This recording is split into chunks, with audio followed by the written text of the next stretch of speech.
مجھے ہر حال میں میری وائف زندہ سلامت چاہیے۔ وہ ان کی بات کاٹتے ہوئے کرخت لہجے میں دھڑا، سر آپ کے وائف کو سلو پوائزن دیا گیا ہے جو دھیرے دھیرے اثر کرتا ہے، پہلے گلے پر اثر کرتا ہے، دھیرے دھیرے باڈی میں پھیلتا ہے اور اتنا زہریلا ہوتا ہے کہ 24 گھنٹوں میں وجود کو اندر سے کھا لیتا ہے۔ آپ پلیز یہ انجیکشن منگوا دیں، یہ یہاں سے نہیں ملیں گے۔ وہ ڈاکٹر سے لسٹ لے کر جلدی سے باہر نکلا تھا۔ سہیل صاحب نے آغا صاحب کے کندھے پر ہاتھ رکھا تھا۔ وہ سر کو ہاتھوں میں گراتے ہوئے سر جھکا گئے تھے۔ حرب ریسیپشن پر کچھ پیپر بھرنے چلا گیا تھا۔ وہ جلدی سے کبڑ سے اپنی نیلی شیشوں والی چادر نکال کر سر پر ڈالتے ہوئے پرس اٹھاتے، پیروں میں ڈھیلی سی جوتی ڈالتے باہر نکلی جب قصاب بیگم نے اسے بازو سے پکڑا تھا۔ خبردار، اگر آپ نے مجھے روکنے کی کوشش کی، جا رہی ہوں میں انکل آغا کو سب بتا دوں اور شاہویر بھائی کو بھی۔ یہ سب آپ نے اور آپ کی بیٹی نے کیا۔ زنیرہ ہاتھ چھڑاتی ہوئی چیخی، کوئی پچھتاوا نہیں مجھے اس منحوس کی وجہ سے میری بیٹی اپنے حق سے محروم ہو گئی۔ وہ آغا جو ہر وقت ماریہ کی خیریت پوچھتے رہتے تھے، وہ اس منحوس ناجائز لڑکی پر ساری محبتیں لٹا رہے ہیں۔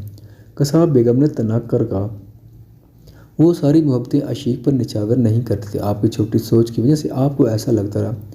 وہ ماری کے ساتھ بھی ویسا رویہ رکھتے تھے، آپ کی تنگ نظری کی وجہ سے آج وہ لڑکی زندگی موت کی جنگ لڑ رہی ہے۔ آپ کی اصلیت میں آغا انکل کو بتا کر رہوں گی۔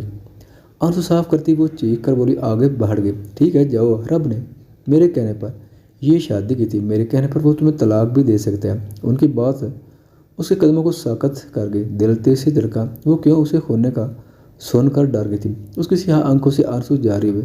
چادر کے نیچے اس نے اس کے پہنائے لاکٹ کو مٹھی میں دبایا تھا۔ ٹھیک ہے، اسے طلاق دینی ہے، مجھے دے دے طلاق، لیکن آپ کی اصلیت میں صاحب کو ضرور بتاؤں گی۔ وہ دیر سے کہتی ہوئی پیشانی پر چادر کھینچ کر درست کرتی ہوئی باہر نکل گئی تھی، قصاب بیگم کو ساکت چھوڑ کر۔ اس کے لیفٹ اور رائٹ دونوں ہاتھ پر ڈرپس لگی تھیں کیونکہ اس کا خون بے حد بہہ گیا تھا۔ اس کی آنکھوں سے آنسو مسلسل ٹوٹ کر کشن میں جذب ہو رہے تھے۔ ہم آپ کو بہت مس کر رہے ہیں، آپ جلدی سے آ جائیں۔ میں آ رہا ہوں جانم، بس آپ کی آئس کریم لے کر، بس پہنچ رہا ہوں جانم۔ ایک اور آنسو ٹوٹ کر کشن میں جذب ہوا تھا۔ اس کی جلدیں اس کے دل کو اندر ہی اندر کاٹ رہی تھی۔ وہ اسے چھوڑ کر نہیں جانا چاہتی تھی۔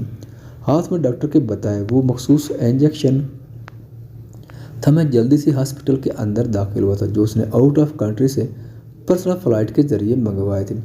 ڈاکٹر کو انجیکشن تھمائے وہ آغا صاحب کے قریب پڑی ویٹنگ چیئر پر بیٹھا تھا۔ آغا صاحب جو دونوں ہاتھ جڑے پیشانی گرائے آنکھیں میچے دعا کرتے، اس کی موجودگی پر آنکھیں کھولتے اسے دیکھ گئے۔ یہ جس نے بھی کیا نہ چھوڑوں گا انہیں، زندہ دفنا دوں گا جس نے بھی میری عشیق کو نقصان پہنچانے کی ہمت کی ہے۔ وہ جبڑے بھنچے دبے لہجے میں گرایا تھا۔ آغا صاحب نے تیرے سے ہاں میں سر کو جنبش دی تھی۔ عرب دیوار کے ساتھ ٹیک لگایا کھڑا سنجیدگی سے انہیں دیکھ رہا تھا جب وہ تیز قدموں کے ساتھ چلتی گیلری میں انٹر ہوئی تھی۔ شاہویر سمیت صاحب نے اسے دیکھا تھا، اس کے پیروں میں جوتی تک نہیں تھی۔ راستے میں اسے گاڑی نہیں ملی تھی، وہ چلتے ہوئے یہاں تک پہنچی تھی اور اس کے پیر سے بھی خون نکل رہا تھا۔ شاید راستے میں اسے کچھ لگا تھا، راستے میں اس کا شوز ٹوٹ گیا تھا جسے وہ وہیں پھینکے یہاں تک پہنچی تھی اور ہانپ رہی تھی۔ عرب اس سے پہلے اس کی طرف بڑھتا، وہ جلدی سے شاہویر کی طرف بڑھی تھی۔ کیسی ہے عشیق اور آپ سب؟ وہ اس کے قریب رکتی دھیمے لہجے میں بولی۔ شاہویر نے سپاٹ نظروں سے سر کو نام میں جنبش دی تھی۔ وہ نم آنکھوں سے ICU کو دیکھ گئی تھی جس پر ریڈ سینڈ کا بورڈ روشن تھا۔ آپ میری بات سنیں، اس کا ہاتھ پکڑتی ہانپتی ہوئی وہ جلدی سے بولی۔ رب نے سرد نظروں سے اسے اس کا ہاتھ پکڑتے دیکھا تھا۔ وہ سپاٹ نظروں سے اسے دیکھتا ہوا اس کے ساتھ اٹھ کر گیا تھا۔ رب نے انہیں ساتھ جاتے دیکھ کر مٹھیاں پھینچی مگر کچھ بولا نہیں تھے۔ سہیل صاحب تسبیح ہاتھ میں تھمے ورد کر رہے تھے۔ انہوں نے شہنشاہ صاحب کو اس بارے میں کچھ نہیں بتایا تھا کیونکہ وہ شوگر کے مریض تھے اور معمولی پریشانی پر بھی ان کا شوگر لیول ہائی ہو جاتا تھا اور جو ان کے لیے ٹھیک نہیں تھا۔ دائم آفس میں تھا شان کے ساتھ اور مرجان اور زارا کو اطلاع کسی نے نہیں دی تھی۔ حرب چلتے ہوئے گیلری سے گارڈن کی طرف نکل گیا تھا۔ مجھے آپ کو کچھ بتانا ہے بھائی، یہ سب قصہ امی نے کیا، انہوں نے ہی عشیق کو زہر دیا۔ وہ ہامتی ہوئی جلدی سے بولی جبکہ اس کی بات سن کر اس نے سورہ سے مٹھیاں بھینچی تھیں۔ اس کے بازو کے مسل ٹائٹ ہوئے تھے اور پیشانی پر پسینے کی چھوٹی چھوٹی بوندیں واضح۔ وہ بہت تکلیف کے ساتھ ضابط کر گیا کیونکہ اس وقت اس کی اینجل کو اس کی ضرورت تھی۔ ہمیں پتہ تھا وہ کچھ نہ کچھ کرنا چاہتی ہیں مگر ہم نے لاپرواہی کا مظاہرہ کیا۔ اگر ہم نے پہلے بتا دیا ہوتا تو شاید آج عشیق کے ساتھ یہ نہ ہوتا۔ وہ شرمندگی سے نظریں جھکاتے روکا بولی۔ وہ جبڑے بھنچے اسے سخت سے کاندھوں سے پکڑا گیا تھا۔ زنیرہ نے ڈرتے ہوئے نظریں جھکائی۔ حرب نے دور سے انہیں دیکھا تھا، وہ اس کے کاندھے تھامے کھڑا تھا۔ حرب نے بے سختہ مٹھیاں بھینچی تھی۔ بھائی ہمیں نہیں پتہ تھا وہ عشیق کو زہر دے چکی۔ وہ سر کو دیر سے ہلاتے روتے ہوئے بولی۔ شابیر نے لمبا سانس لیتے ہوئے اس کے کندھے سے گرفت ہلکی کرتے ہوئے ہاتھ ہٹایا تھا۔ زنیر نے روتے ہوئے سر جھکایا تھا۔ ہمیں معاف کر دے، اس میں ہماری بھی غلطی ہے، وہ ہاتھ جوڑتی ہوئی بولی۔ شابیر نے لب بھیج کے سر جھٹکا تھا۔ آپ جا سکتی ہیں، وہ سپاٹ لہجے میں بولا۔ بھائی وہ ٹھیک ہو جائیں گے، ہم سب دعا کریں، وہ بالکل ٹھیک ہو جائیں گے انشاءاللہ، وہ دھیمے لہجے میں کہتی اسے تسلی دیتی ہوئی بولی۔ اس نے دل سے سر کو ہاں میں ہلایا تھا اور آگے بڑھ گیا تھا۔ زنیرہ آنکھیں صاف کرتی ہوئی جلدی سے اس کے پیچھے گئی تھی۔ جب گیلری کے دروازے کے پاس کھڑے حرب کو دیکھا، اس کی آنکھوں میں سرخی تھی۔ حرب آپ ٹھیک ہیں؟ وہ اس کی طرف ہاتھ بڑھاتی بولے، مگر وہ اس کا ہاتھ جھٹکتا ہوا وہاں سے واک آؤٹ کر گیا تھا۔ زنیرہ نے نم آنکھوں سے اسے جاتے ہوئے دیکھا۔ اس کا دل تیز سے دھڑک اٹھا تھا اس سوچ پر کہ وہ کیا واقعی قصاب بیگم کے کہنے پر اسے طلاق دے دے گا۔ یہ مری کے سب سے لگژری ہوٹل کا منظر تھا۔ پورا پرل ہوٹل روشنی میں نہایا ہوا تھا۔ قیمتی ملبوسہ زیب تن کے مرد اور خواتین ریڈ کارپیٹ کے ذریعے اندر کی جانب بڑھ رہے تھے۔ میڈیا کا ایک جرمٹ کیمروں کی روشنی میں سب کے فوٹوز لے رہا تھا۔ مین انٹرنس پر ایک چمچماتی وائٹ مرسڈیز رکی تھی۔ سب کی نظریں اس پر جمی تھی۔ گارڈز کی ایک بھاری نفری آس پاس تعینات ہوئی تھی۔ ڈرائیور نے گاڑی سے اترتے ہوئے صورت سے بیک سیٹ کا دروازہ کھولا تھا۔ وہ ایک پیر پوری وجہ سے گاڑی سے باہر نکال چکا تھا۔ میڈیا کی ساری توجہ اس پر تھی۔ وہ اپنی سحر انگیز شخصیت کے ساتھ مرسڈیز سے باہر نکلا تھا۔ سلکی بلیک بال جیل سے بٹھائے گئے تھے۔ اس کے حسین چہرہ کیمروں کی لائٹس میں چمک رہا تھا۔ بلیک پینٹ پر بلیک شرٹ اور اس پر کاجول بلیک گھٹنوں تک آتا اوور کوٹ اور اس کے نیچے وائٹ سنیکرز لیے وہ سب کو اپنی طرف متوجہ کرنے کی سکت رکھتا تھا۔ لڑکیوں کا اندر جاتا جرمٹ جیسے تھم گیا تھا۔ وہ ستائشی نظروں سے اس حسن کے شہزادے کو دیکھ رہی تھی۔ جب اس کے پیچھے وہ آف وائٹ کناری والے سیدھے سوٹ میں باہر آئی تھی، اس کا ہاتھ تھامتے ہوئے وہ اندر کی جانب بڑھا تھا۔ زارا نے گھبرائی ہوئی نظروں سے اسے پاس دیکھا تھا۔ وہ اس کا ہاتھ مضبوطی سے تھامے اندر داخل ہو گیا تھا۔ میری جان، اٹس بیوٹیفل، لیکن ہم بہت کنفیوز ہو گئے ہیں، یہاں بہت لوگ ہیں، وہ اس کا ہاتھ دھیرے سے ہلاتی ہوئی دھیمے لہجے میں بولی، جس پر وہ ہلکا سا مسکرایا تھا اور پاس پاس لوگوں کی گریٹنگ سر کو دھیرے سے جنبش دے کر لیتا ہوا مین ہال کی طرف بڑھ گیا تھا۔ وہ ہے میری جان، یو آر لکنگ ڈریشنگ۔ وہ نسوانی آواز پر دائیں جانب متوجہ ہوا جہاں اس کی پرانی بزنس پارٹنر میرا کھڑی مسکرا رہی تھی۔ وہ جلدی سے اس کی توجہ پا کر اس کی طرف بڑھی اور اسے گلے لگایا تھا۔ زارا نے آدھا منہ کھولا تھا۔ وہ سنجیدگی سے میرا کو پیچھے ہٹاتے ہوئے زارا کا ہاتھ پکڑتا اسے آگے کر گیا تھا۔ میرو میٹ مائی وائف زارا مرجان کاظمی۔ میرا نے فیکی مسکراہٹ کے ساتھ زارا کی طرف ہاتھ بڑھایا، جس پر وہ مسکرائی اور اس کے کیسچر کا جواب دیا۔ اسے ہاتھ ہلا کر میرا فیکا سا مسکراتی ہوئی وہاں سے ہٹ گئی تھی۔ کون تھی یہ اور آپ کو گلے کیوں لگایا اس نے؟ زارا نے اس کے جاتے ہی مرجان کو گھورتے پوچھا، جس پر وہ مسکرائے بغیر نہ رہ سکا۔ زارو، یہ نہ میری گرل فرینڈ تھی۔ وہ اس کے کان پر جھکتا دھیرے سے جھوٹ بول کر اسے تپا گیا۔ او تھی، اب نہیں ہے۔ زارا نے سینے پر ہاتھ باندھتے ہوئے اس کی ہیزل آنکھوں میں جھانکتے مسکرا کر پوچھا، جس پر اس کی مسکان گہری ہوئی۔ وہ جواب دینا اسی سے ہی سیکھی تھی، آخر بیوی تھی وہ اس کی۔ ذرا ویٹ فار می، وہ اسے کہتے ہوئے سامنے کھڑے کچھ مہمانوں کی طرف بڑھ گئے جنہوں نے خوش دلی سے اسے گلے لگایا تھا۔ وہ ویٹر کو روک کر ایک گلاس پکڑ چکا تھا۔ ہاں، خود کھا پی لے، یہاں بھوک سے جان نکلی جا رہی۔ وہ آنکھیں گھماتی ہوئی آس پاس دیکھتی، بوڑھ بڑائی اور پھر پاس سے گزرتے ویٹر کو روک کر اس کے ٹرے سے ایک گلاس اٹھا گئی۔ آخر میں بھی انجوائے کرنے آئی۔ وہ اسے گھورتی ہوئی گلاس سے ایک بڑا سیپ لے گئی۔ جب اس کا پورا منہ کڑوا ہوا، کیا بکواس ٹیسٹ ہے، اس سے اچھا تو میں پانی پی لیتی۔ وہ آنکھیں گھماتی اکتا کر بولے اور اسے دیکھنے لگی جو سنجیدگی سے مہمانوں سے محو گفتگو تھا۔ ہمیں اکیلا چھوڑ کر خود گپ شپ کر رہے ہیں۔ وہ گلاس سے دوسرا سیپ لیتے ہوئے بوڑھ بڑھائے۔ جب مرجان کی نظر اس کے گلاس پر پڑی تھی، وہ مہمانوں کو ایکسکیوز می کہہ کر تیز قدموں کے ساتھ اس کی طرف بڑھا